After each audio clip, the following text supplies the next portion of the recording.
They say some places are forgotten by time, but this place this place was erased by it. I found the journal in a dusty antique shop, tucked inside an old sea chest. The leather was cracked, the pages yellowed, but the ink was still vibrant. It spoke of a city, Ethelgerd, a jewel of the ancient world that vanished overnight.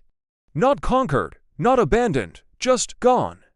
The author, a cartographer named Elias, claimed he'd found its last known coordinates, a set of numbers that pointed to a blind spot on every modern map, a patch of the Pacific that satellite imagery inexplicably glitched over.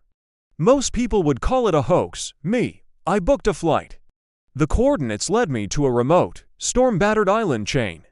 Locals called it the Whispering Archipelago. They said the wines here carried the voices of the lost. Charming. My guide, a weathered fisherman named Kale, dropped me on the largest island with a grim look. The ocean doesn't like visitors here, he'd said. He wasn't wrong. The air was heavy, thick with an energy that made the hairs on my arms stand up. Elias's journal was my only guide. It described a series of monolithic stones, a gateway that only opened under the light of a weeping moon. Turns out, that wasn't a metaphor. That night, a bizarre lunar eclipse cast the sky in a blood-red glow, and rain began to fall, reflecting the crimson light like tears. The stones, massive obsidian pillars humming with a low frequency, began to glow. Carvings I hadn't seen before lit up, forming a shimmering doorway in the space between them. It pulsed, a liquid mirror reflecting a sky I didn't recognize. My heart was a drum against my ribs. This was it. I took a deep breath, clutched the journal, and stepped through. The sensation was like diving into ice water. One moment I was in a humid, rainy jungle, the next, I was standing on cool, polished marble under a sky filled with two suns. Ethelgerd, it was real. Towers of crystal and gold spiraled towards the twin suns, bridges of woven light connected floating gardens, and waterfalls cascaded from levitating landmasses. There were no people, just silence, an eerie, perfect silence. I walked through the empty boulevards, my footsteps echoing in the vastness. It was a ghost city, pristine but lifeless. According to Elias's journal, the people of Ethelgerd had mastered a form of energy they called anima.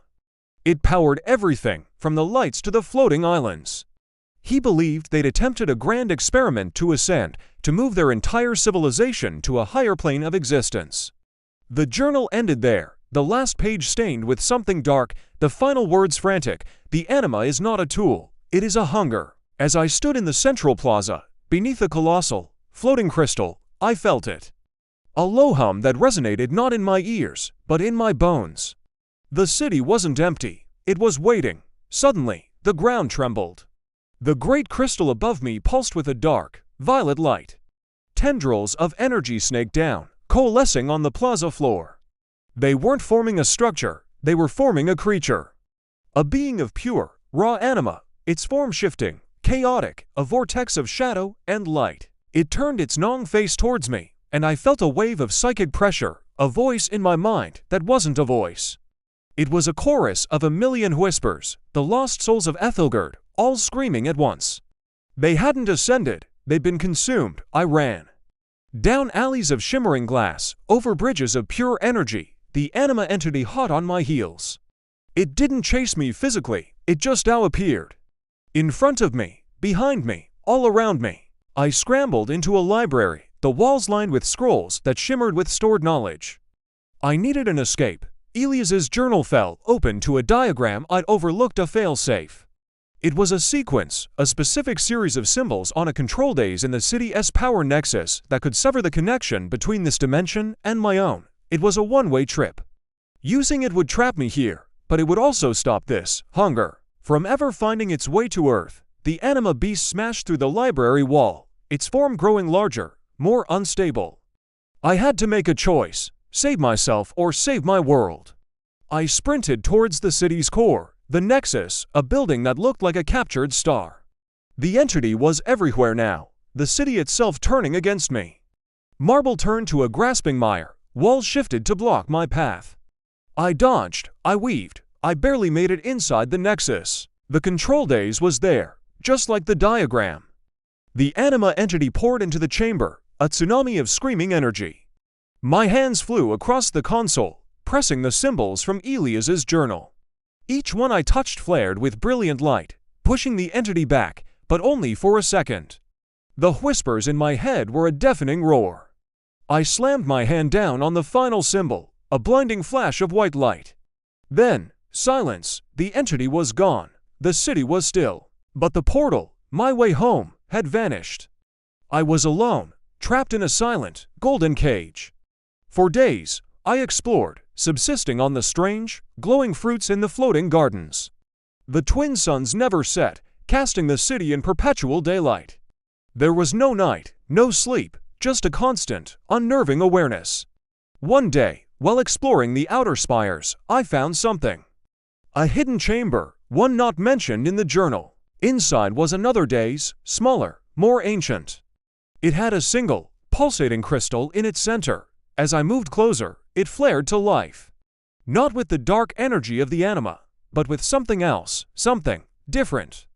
On the wall, a new inscription began to glow, in a language I shouldn't have been able to read, but somehow understood. It spoke of the anima as a guardian, not a predator.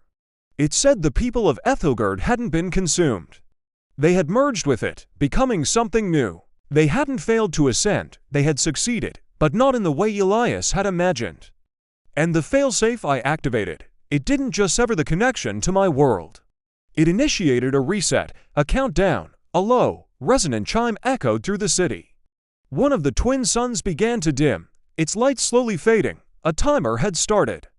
The inscription warned that when the second sun went out, the anima would be reborn, but this time, its hunger would be absolute. It would not just consume consciousness.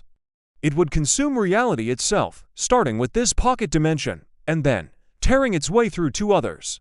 Including mine, but there was a final passage.